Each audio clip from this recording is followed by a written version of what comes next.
All right, let's annotate. So we have point T. It's rotated 90 degrees counterclockwise.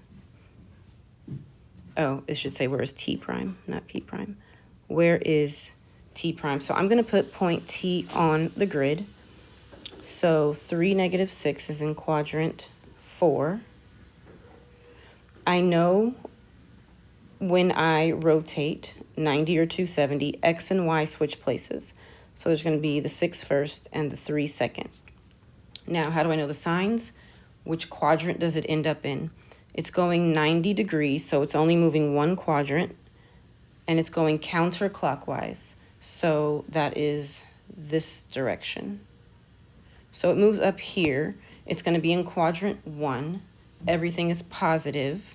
So it is now going to be located at 6, 3, which isn't available for you, but it will be. 6, 3, it'll be choice D for you.